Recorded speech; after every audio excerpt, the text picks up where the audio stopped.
श्री कृष्ण ने भी कहा, कर्म करो, फल की इच्छा मत करो। जानिए, इसकी कहानी एक राजा था जो अपनी प्रजा का बहुत ख्याल रखता था। वह अपनी प्रजा के बीच जाता और उनकी समस्याओं को सुनता था। जनता से रिश्ता वेबडेस्को एक राजा था जो अपनी प्रजा का बहुत ख्याल रखता था। वह अपनी प्रजा के बीच जाता और उनकी समस्याओं को सुनता था। वह कोशिश करता था कि वह उनकी समस्याओं को दूर कर सके।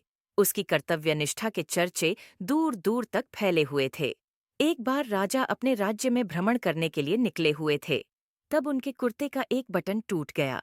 ये देख राजा ने अपने मंत्री तो तुरंत बुलाया और उसे आदेश दिया कि वो गांव से एक अच्छे दर्जी को बुला लाएं जो उनके कुर्ते का बटन लगा दे। यह सुन मंत्री ने गांव में दर्जी की खोज शुरू कर दी। संयोग से उन्हें एक दर्जी भी मिल गया। गांव में उसकी एक छोटी सी दुकान थी। उस दर्जी को जल्दी ही राजा के पास लाया गया।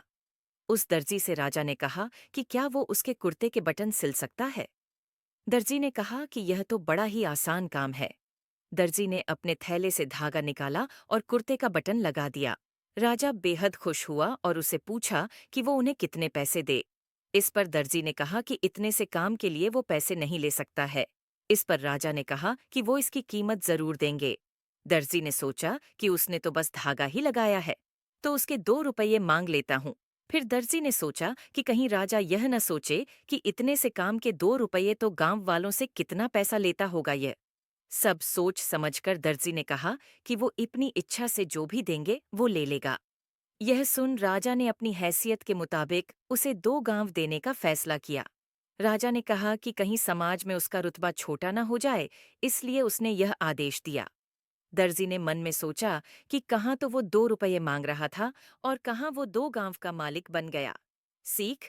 इस कहानी से हमें यह सीख मिलती है कि हम सभी अपनी क्षमता के अनुसार सोचते हैं, लेकिन भगवान हमें अपने हिसाब से सब कुछ देते हैं। हम छोटा मांगते हैं और कई बार भगवान हमें उनके देने की क्षमता के आधार पर कुछ अच्छा और बड़ा दे देते हैं। इसलिए गीता में श्री कृष्ण ने भी कहा कि कर्म करो, फल की इच्छा मत करो, और यही इस कहानी का सार भी है।